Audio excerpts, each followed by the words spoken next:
Good morning, everyone, and welcome to our webinar. So today we're going to be talking about the NDIS and employment supports. So my name is Dee. Some of you might have seen me at some of our Leap In Presents before. I'm the Learning and Development Specialist here at Leap In. I am also joined by my crew member, by Mim, who's also here to help answer any questions. And hopefully today's going to be a really engaging session, and we'll be able to address some questions for you and also share some information that will help. Now, I'm going to cover off a few things first. Firstly, I would like to take a moment to acknowledge the traditional owners of the land on which we work and live, acknowledging the stories, traditions and living cultures of Aboriginal and Torres Strait Islander peoples on this land and committing to building a brighter future together. I also want to just make clear as well that our webinar is for general information. So we have in our audience, we'll have folks that include NDIS participants, family members of NDIS participants or Leap In members. We'll have providers and we'll also include support coordinators. So just want to be clear that our role at Leap In is we are a plan manager.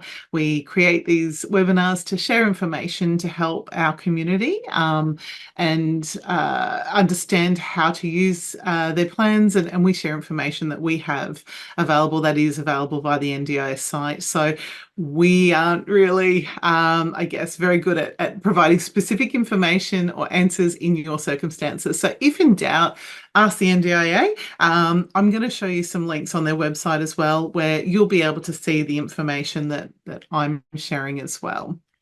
So sometimes we might get some information saying we didn't answer the specific question because honestly in our role, probably missing that piece of the information. So the things that I'm going to talk about in today's webinar is I'm going to be talking about obviously NDIS and what employment supports can look like.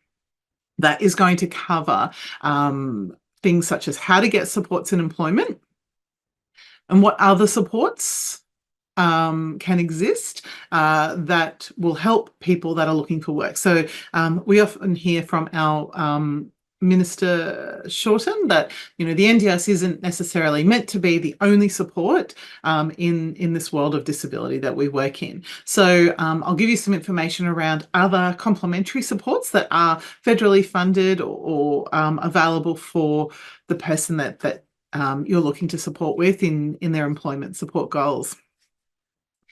I'm also going to talk about what post-school supports look like. It's really important to acknowledge that there's a transition that can happen from, the routine school and how people transition out of that and what that looks like next. So I'll give you some ideas there as well.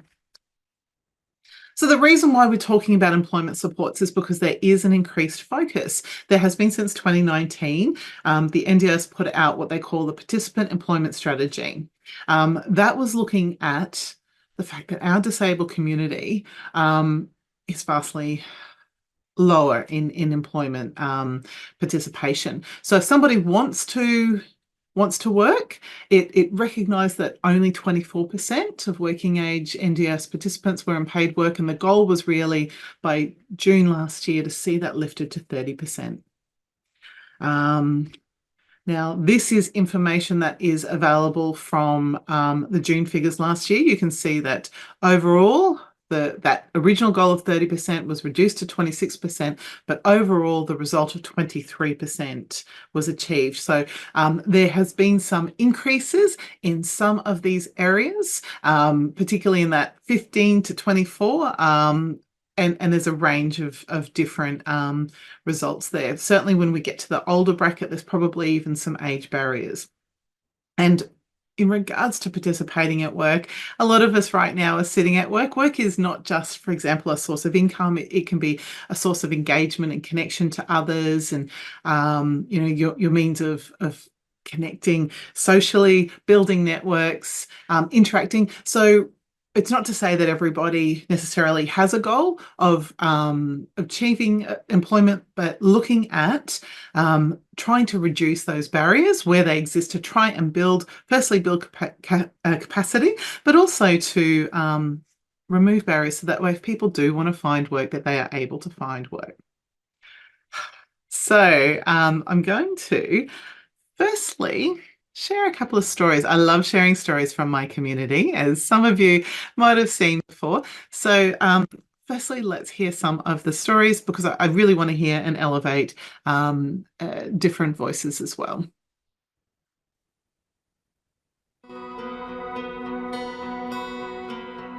Hello, I'm Gideon. I'm a kitchen steward and I work at Burpengary Community Club. Gideon came to us through help, employment, and it was a necessity for us. Obviously, today's climate is tough to find staff, and let alone people who are skilled in the industry of hospitality. I've been washing dishes, making salads, kitchen hand stuff. It's sort of a rush. You're doing this, you're doing that, you're in this cycle. It's like dancing. We needed 100 staff open, so we needed a lot of bodies to get our business up and running, which was a challenge, and to find skilled staff was even harder. I think the benefit for employers working with help is that we are there to support the job seeker, but also to support them. So if they're having any difficulties or problems, we can come into the workplace to offer that support. Really, it was seamless. From our point of view, we were recommended a list of people. I think we had 4 resumes that came to us. Within 3 hours, we'd said we'd like to look at all 4, and we took all 4 people on board. These people, in my opinion, should have had jobs. I can't understand why they didn't, because of the calibre of people that we have. Not complaining at all that everyone else's loss is our gain, but we weren't recommending people just because. We were recommending people who had been kitchen hands, who had worked in kitchens, who had skills that we required, and it was very, very simple from our point of view. There was a food safety handling course, a barista course, I got an RSA, RSG, that sort of thing. My hopes for Gideon in the future is that he reaches his dreams and gets his dream job, which is in the cafe, if Nick's listening. I plan to expand to the cafe and possibly do other things in the kitchen. I find it a bit like alchemy. It's this science magic type of thing. You're putting these ingredients together and making this nice little beverage. One of the other things about Gideon is his origami. He would come in for his meetings with Help Employment, and sometimes he would have to wait a little while, so he would sit there and do his origami. So we have quite a lot of origami in our help office. Him starting here at the Burpengary Club, he does that in his lunchtime. So there's a lot of origami in the lunchroom as well. I like having a job because it makes me feel like a helpful little resource. You're not just lazing at home going, and waiting for the next day to happen. It's more of a purpose thing, feel useful in some regard. My advice for people looking for work is to never give up, to keep trying. It's like winning the lottery. The more entries they have in, the more chances you have of finding a job. We shouldn't be afraid to ask for help, and in both ways, both the company and the action, because a lot of employers will say, I should be able to find my own staff. Why can't I find staff? We keep putting ads on Seek and paying all this money when there's a service that's readily available with quality people. And my other point of advice would be, don't be limited by their disability. It's rewarding. You're just seeing someone who hasn't been given a shot get their chance and take it with 2 hands and run with it. Gideon's now at the point where he's saying, look, I'm ready to run your cafe. I'm ready, I can make coffee. Can I make you a coffee? Just being a nice human has brought out the best employee.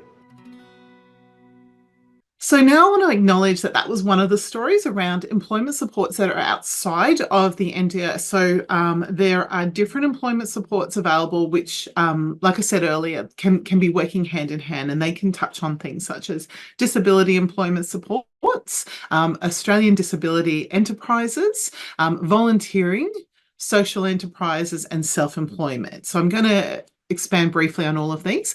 We then look also at the NDIS supports that can sit alongside, which include school leaver employment supports, sometimes referred to as SLES, and supports that will build skills or capacity around working towards employment goals. So this information here just nicely summarises what is available, for example, in the NDS on those last three columns, as well as that first one. So some of these that we will talk about do require NDIS support. For example, if you're engaging in SLAs or supports in employment. So that first one, disability employment services, you don't have to be an NDIS member. I want to acknowledge that not everyone is able to access NDIS supports that is disabled. And depending on their needs, the disability employment services might be the first type of support that they receive to help them bridge that gap around working 8 hours per week or more. And then there are these other ones. So I'm going to expand more on those. Now, in terms of how to get supports and employment, what happens is that typically when you go to your plan review or your plan reassessment meeting, you'll talk about your employment plans. It might be that you have met with a disability employment service or an Australian disability enterprise. You could have any types of assessments. You don't have to go and get any new assessments. You might have had a school report or work assessment done along the way. But it is absolutely common that at some point you might have had a functional capacity assessment, which might have been done by an OT. So any of those reports will be helpful to support your plan being funded to receive the appropriate supports. Now, if you are working with either ESAT or Centrelink, they have their own assessments, which is the ESAT, the Employment Services Assessment, or the Job Capacity Assessment. So they might have done something like that. You don't need that in order to confirm or apply for NDIS employment supports. It is common that, as I'm sure a lot of you would be familiar, when we go for our plan reviews or our assessments or our planning meetings, we're usually taking some evidence to show this is what our goals are, and this is how we advocate for our needs. Now, I'm going to talk about what some goals can look like for employment supports. We've got some examples here. So these have come from the NDA. So Mohammed had a goal around the next 12 months of doing some volunteer work with animals. What he did is then use some of their core supports budget to pay for a support worker to help them in their volunteer duties. So the support worker wasn't necessarily doing the work, it was helping Mohammed with any disability needs that they would have had. And the owner of the vet practice said that Mohammed kept the place spotless and was very reliable in stock take. So that was an avenue for Mohammed to then receive paid work at the vet 1 day per week and wanting to increase that. So sometimes the employment supports can build your capability to open the door. So Lachlan had a goal around expanding the skills so they can start looking for a new job. So it said for the last 2 years, Lachlan has worked part-time doing dishes at a cafe, and their goal was to work full-time and learn new skills so they could then serve customers and handle money. And I want to acknowledge that in the overall space, there could be still some help that's needed to help build their capacity around that particular goal. So it said that they had a great conversation with their LAC, the local area coordinator, and they've identified that he does need some help to develop their skills further, and the LAC was helping them find a training program to help them take the next step in their career. I have had a question come through. I'm hopefully going to answer that one as we get through. So I have seen that one. I just want to acknowledge as well. Let's just see what some other goals look like. So Akari had a goal of exploring the type of job that might best suit them and find work. So unlike those previous ones where Mohammed really knew what they wanted to do, Akari's still exploring. So Akari used some SLAs funding, and I'm going to talk about that later on, to gain some supported work experience in a supermarket. Discovered that they enjoyed working in the bakery, and their support worker is developing their skills to help them work more independently. And when they're ready, they're going to start looking for work with the help of a disability employment services provider. Adrian wanted to get a part-time job by the end of the year. Wanted a job, but wasn't sure yet of what industry or what an employer might expect. So decided to start working at an Australian disability enterprise to learn more about their skills and working. And for Adrian, it might be that was the right place for him to then explore their skills and interests and build their confidence. So there's just some examples of what the goals could look like in the plan. And we always recommend with your goals that you keep them nice and broad. So that way it gives you lots of flexibility to be able to try and achieve those goals as well. So now when I talk about funding and what is available. So the supports and employment exists within the NDIS categories. Funding, I'm trying to think line areas or I just want to say supports again. Now, they exist to deliver support in a range of ways. It could be an on-the-job assessment to try and determine what you need to do your work. It can look at things such as customization, on-the-job training for not only the person that's being employed, but also it can look at any skills that need to be passed on to your work colleagues or team around you as well. So they can be supported to help with your disability-related behaviour or complex needs. And the non-face-to-face activities really look at capturing any accommodations, any research that could be done, etc., to take into account a person's disability.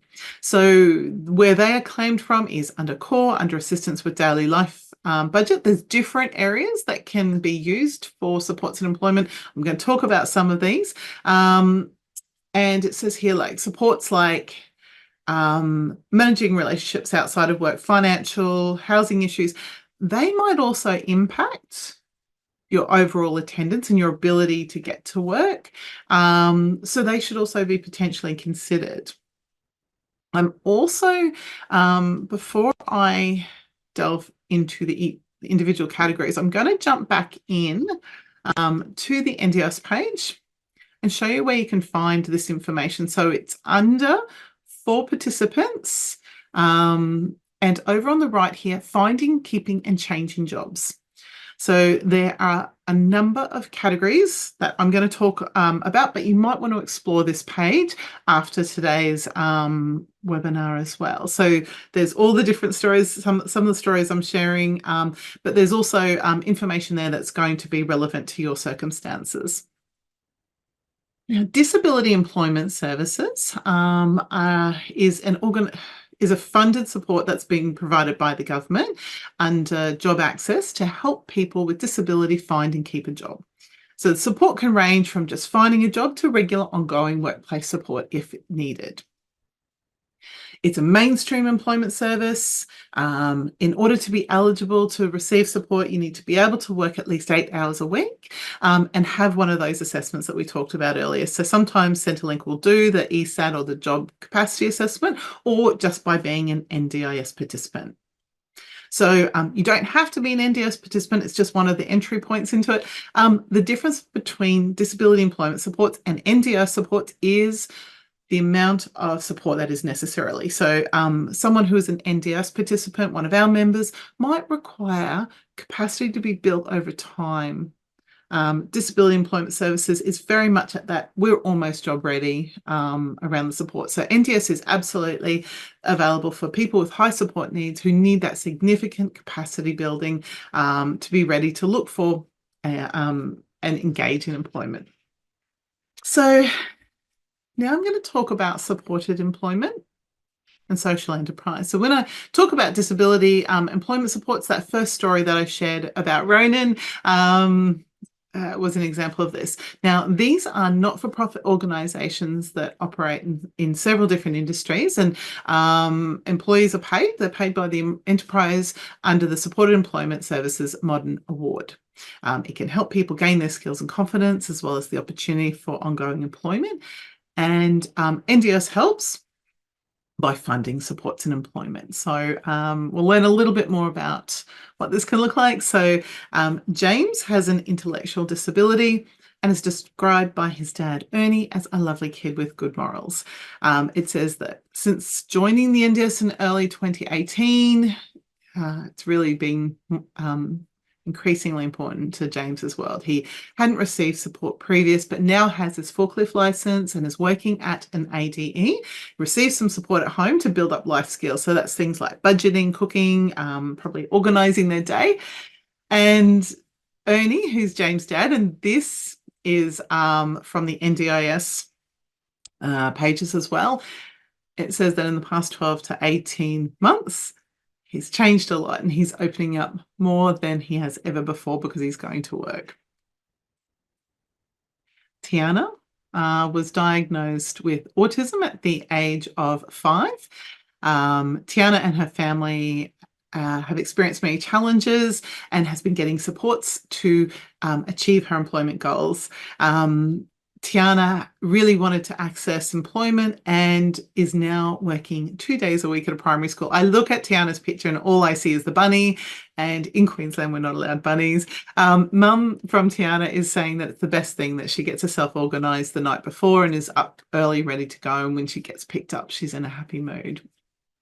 I've got 2 stories that I'm going to share about supported employment before I move on to our next topic. What you're greeted with when you come to DSA is overwhelming positivity. Nearly every single person who comes to our site, particularly people who have never been exposed to supported employment as an example, every single person, and I'm not exaggerating, every single person walks away from it saying they are the best people I've ever come across in my life. I think it has a lot to do with most of the people who work with us in supported employment don't have to work. They're all entitled to a disability support pension, receive supports in a whole range of other ways in terms of accommodation and NDIS supports and all those kind of things that can help them live their life. But the people who work with us in supported employment, they want to work. They aspire to do what everyone else does and have the same life as everyone else has. And I think what that brings with all of our employees is this strength of character. And they're the most giving people you'll ever come across in your life. And it's all down to the employees, the supported employees. So at Mascot we have 200 people with a disability and all different types of disability as well. It's not just all one type of disability. Historically, we have people with a disability who are conditioned to think, well, you can't work. We're in the business of helping people understand that employment is achievable for them. Don't feel that it's not achievable. There's this whole other world out there that is achievable. It happens almost every day, particularly with people who've never experienced employment before. The team here is like so helpful to me and even like I feel appreciated. I love DSA. I've been here 47 years and I still like coming to work.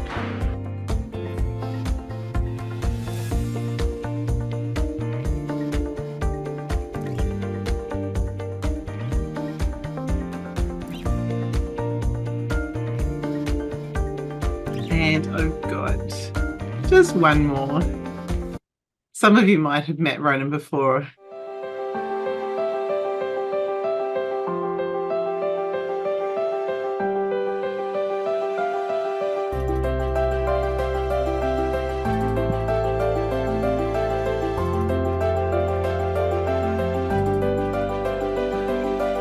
Years ago, I started work experience, and when I completed that, I was like given a certificate and certain employment, and I was proud. I was proud to start working there. The first time I started as an employee, it was like so new to me. Got to meet a few people and even be shown visually by what they do. And when I tried those activities and handling with equipment, I was very confident. I was so confident that I enjoyed myself from so many equipment and activities from what I do in this company. What's surprising too is that that I get shown visually, like from example videos of what might happen throughout the warehouse, really, whether it's dangers, to be honest. And really, like, I'm just fully aware. I'm fully aware of what's around me. Really, I've learned chain of responsibility, dispatch stock, package goods, work health safety procedures, Australian Dangerous Goods Code, and also I even learned about personal protective equipment. There's like so many that I learned in the warehouse course, and I'm just proud. Gets me like focused, and even I learn a lot more. Yeah, DSA has been wonderful because it's a great stepping stone, I think, into work in general, just being within a workplace to learn what goes on, what's needed, all your work health and safety issues and things like that that may be a little bit difficult to learn just in a mainstream workplace.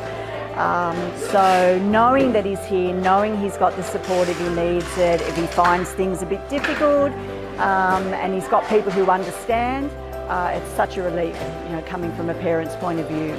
So the changes I've seen, thanks to DSA, I guess the biggest thing is just the independence as well, and the understanding of planning his time and his day around the fact that he needs to come to work. So, you know, getting organised in the morning, getting himself to work, you know, coming home, knowing what he needs to do once he gets home from work. So the independent side of it is huge. And then the social side, you know, being a part of a community in a workplace, building those relationships and friendships, so important. To others out there who are maybe thinking of this as a work environment, definitely it's the way to go. If you're concerned that your child is not going to be able to manage a mainstream work environment, you know, where there's not much support for them and understanding, this is definitely the place to be. And you know, they get the support, they get the care, they get the understanding, and they're, you know, feeling like their life is worth, that they're doing something worthwhile in their life as well, and earning their income independently. So definitely do it, DSA. Helping people, making friends, and even asking questions as well are the most three things that I truly love in this company. The team here is like so helpful to me, and even like I feel appreciated.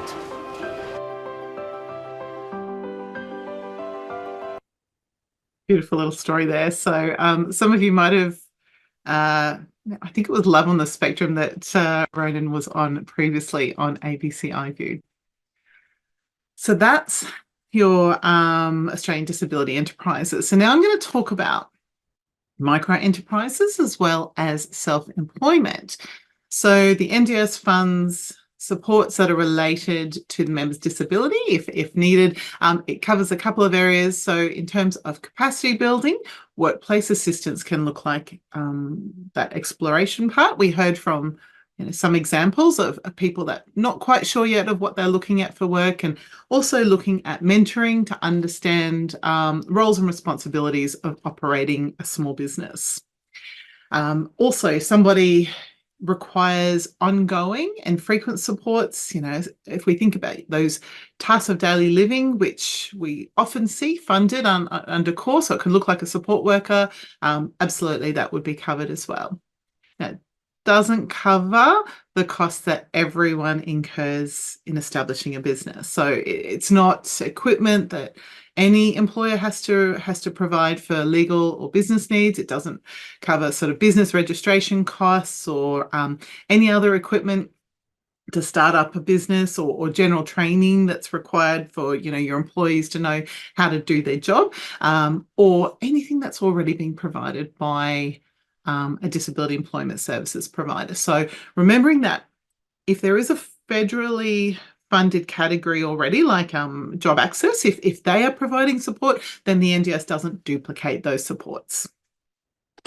So we've got a story here from Ben. So Ben is the front man of Ben & Co, a small business specialising in baked goods. So Ben has Down syndrome and communicates without using words. He'd helped out in the canteen at school, and one day it says his mum had arrived to collect Ben, and he had a batch of scones and he was just beaming. So he did a cooking class, found his passion, and now supplies 2 cafes with his baked goods, and his business is growing. His co-worker, his support worker, says Ben does things I never thought I'd see him do, and every day will show them something different, and really wants to get to the point that the support worker's no longer needed. So says that he's going to make the support worker redundant. So I've got a story as well that I'm going to share. This one comes from one of the NDIS stories. I'm going to apologise if you haven't had your morning tea. You're going to find yourself a little bit hungry after this one.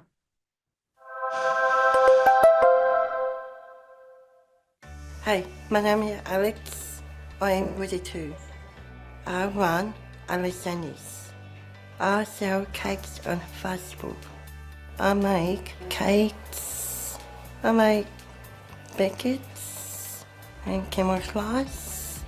So Alex started a cooking program. He decided, oh, I like baking, I like cakes. From there, we've gone from making maybe 1 or 2 slices a week. Now we probably make maybe 3 or 4 cakes a week, and he just continues to grow with more lessons, and yeah, so he loves it.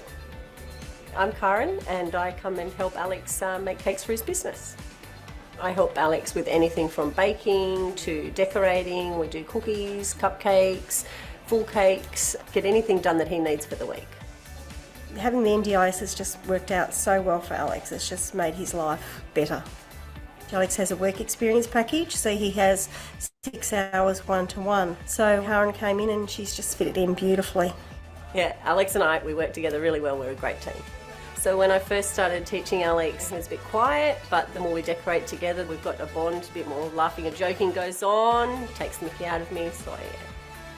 Through having Alex's NDIS plan, Alex sits in the driver's seat and he decides on where his life, how he wants it to go and who he wants in his life, and can make business decisions for himself. Alex's business is booming. We started off with, we've got a cake every couple of weeks to now it's like 3 cakes today plus cupcakes.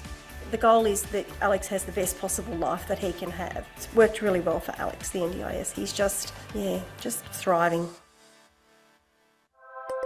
I did warn you that you're going to be hungry after seeing those beautiful cakes, didn't I? So in terms of self-employment, remembering not self-employment fees or costs, but certainly can build those capability or capacity that's needed. I'm now going to talk about support after school. So we're starting to get into, study or even apprenticeships, and then I'm going to end up on school leavers employment supports. So things that can be covered include personal care whilst attending classes or during placements, or any assistive technology that has application anywhere. Transport costs can be covered if you're not able to use public transport because of a disability, as well as training for educational staff or employers regarding your support needs. And that can even include Auslan training. University and TAFE sometimes run projects for people with disabilities, so it can include any costs that are associated with those projects to participate as well. Things that aren't funded include things that university or that employer would need to provide, so things like ramps or hoists or lifts. So the employer should be making those accommodations or inclusions. Textbooks or computers for work or study that anybody would have to do, so if anyone who's doing that course needs to have those items. Staff supervision, learning support, tutoring, cost of phone calls, photocopying, meals for training and work.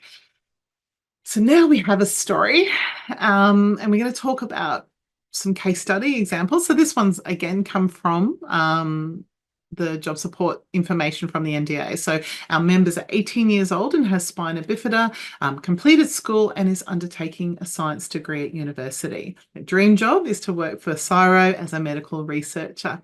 Topped her school in physics and chemistry, and is tutoring for students from her former school.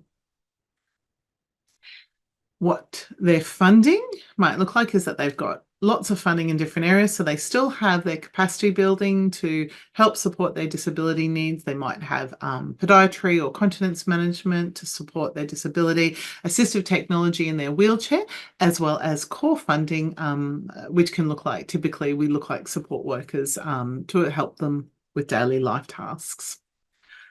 Got an example here of what their week could look like. So on Monday, they might attend uni lectures and classes on campus, and that's where their support worker may be needed to help them with getting logistically to university, etc. And they'll be using their assistive technology, their stand-up wheelchair, in that environment.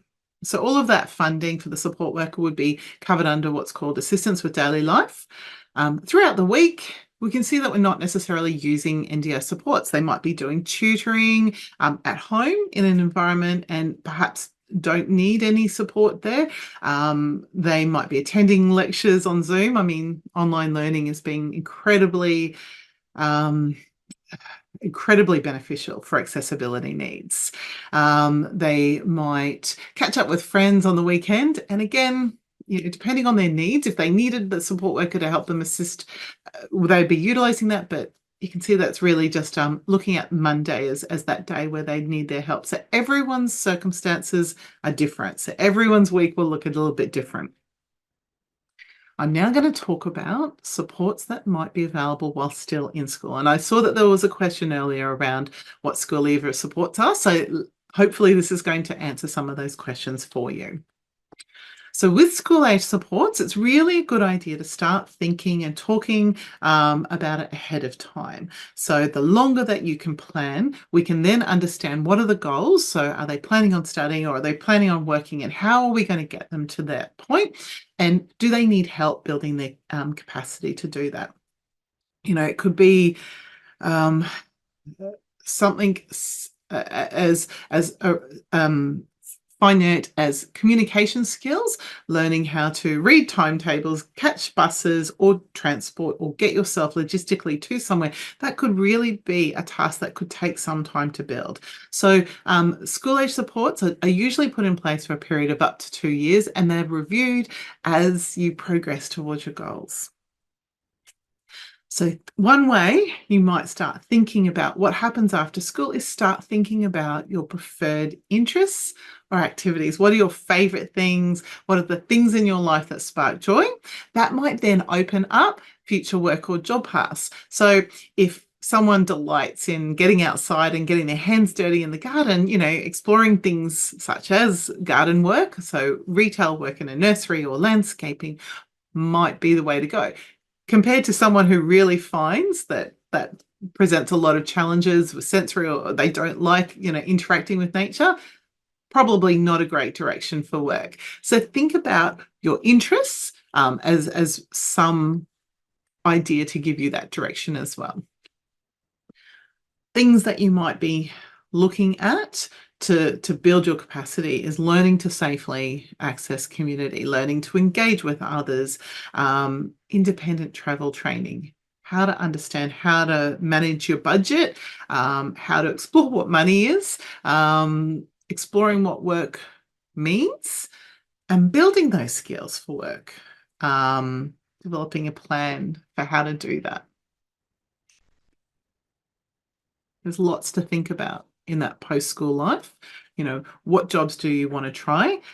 Travel training and money management. I've mentioned that a few times. It's a lot that could be taken into consideration there.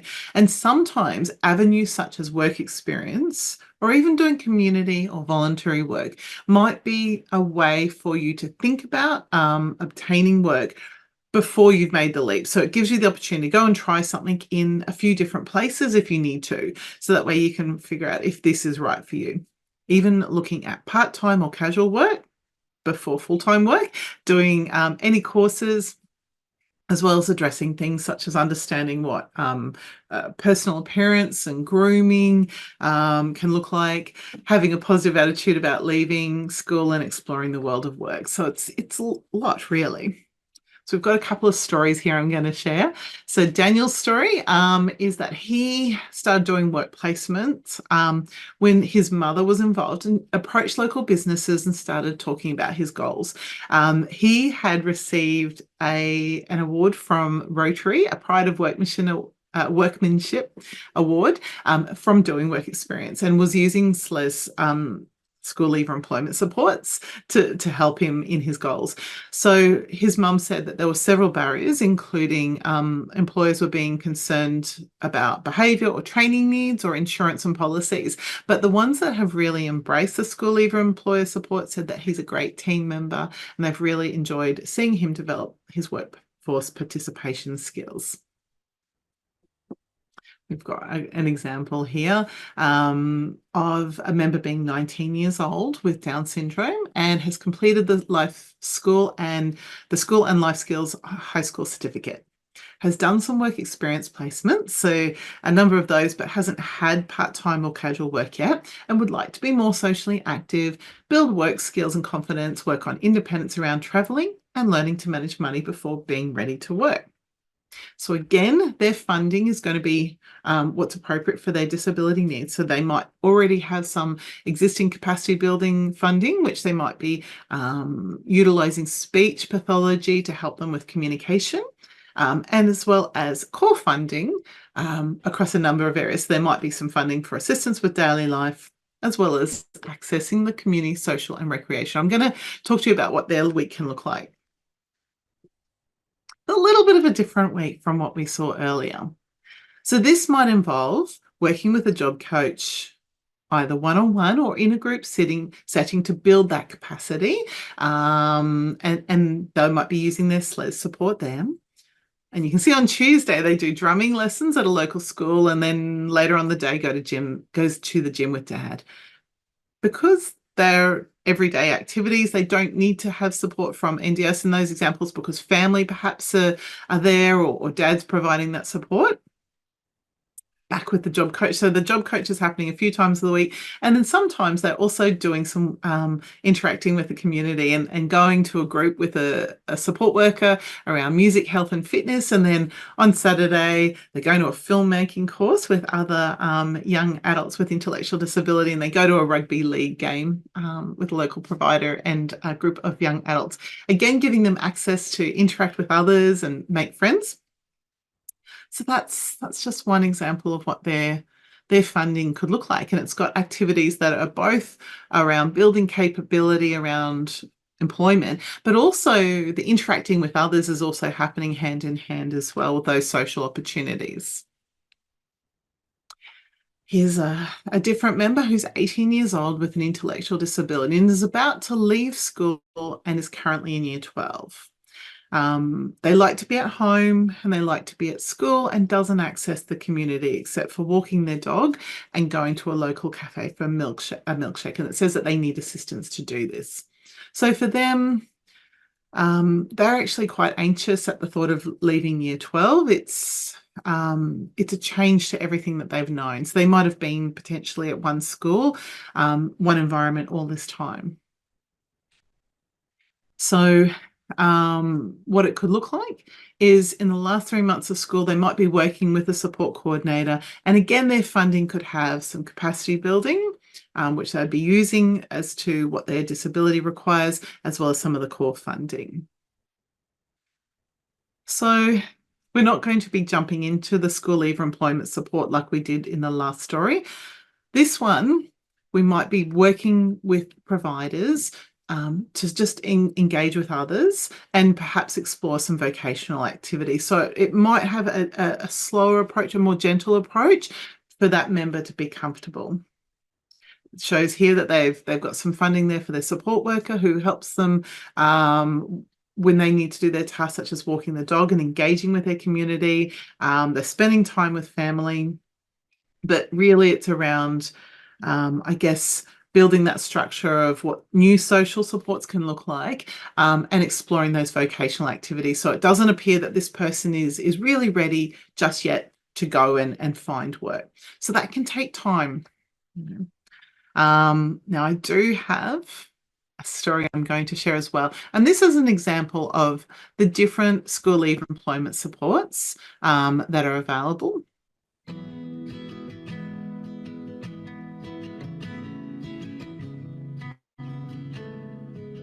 What I like about working, I can just get up in the morning, just look at my watch, says, well, time for work, have something to do, you get to communicate with people, be out there, be yourself, do what you love doing. The School Leaver Employment Support Program is a pathway for participants who have recently left school and their end goal is open employment. The 12-week workshops have worked on their interview skills, their social skills.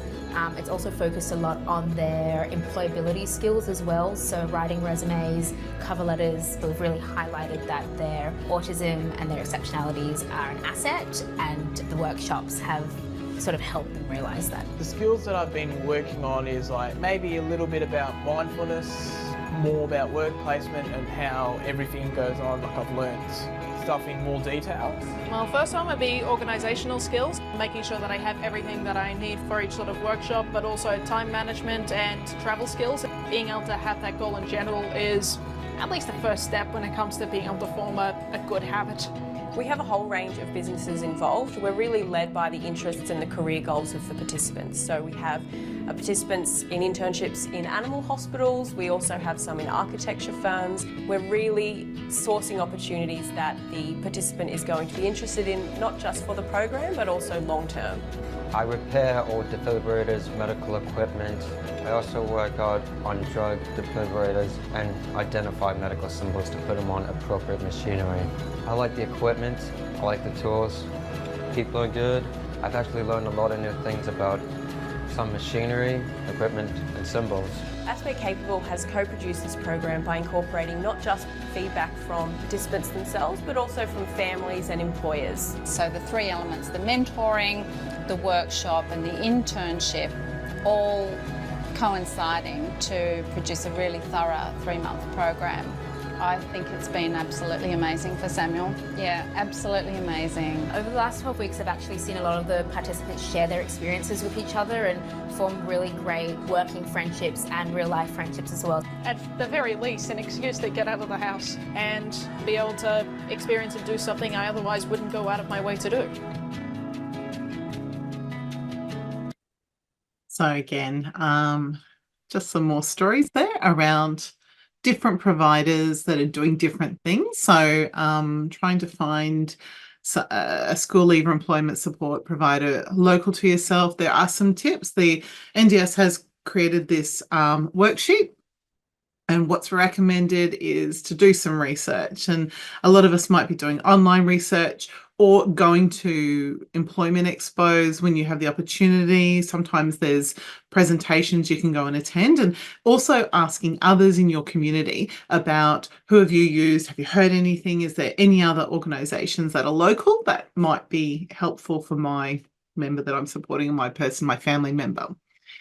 You can use one provider, you can use a range of them, you can change at any time. So it's really important to remember that the employment assistance should be unique to you. It shouldn't be that one size fits all. It helps you achieve your unique goals. So there is the comparison worksheet you can utilise as a tool as well. We also have, I'm going to share a couple more resources for you before we wind up. We have on our website, so on leapin.com.au, under our Knowledge Centre, we have an ebook as well, which is around inclusive employment. All of our ebooks also are complimentary resources, absolutely free. You can download these.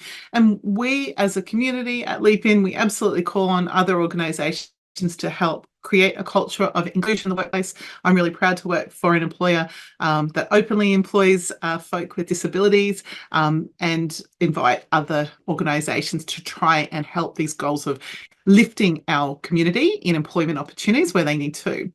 Other resources to think about as well is, and this isn't around employment, but as your participant, your family member, your child turns 18, some things can happen. So the NDIS does consider them to be an adult who's able to make decisions. So sometimes that can change your nominee status. It's really important to have the conversations with the NDIS before this happens to make sure that if they need support around management of their plan, that your nominee, your documentation, etc., is received, so that way you can continue to support your family member.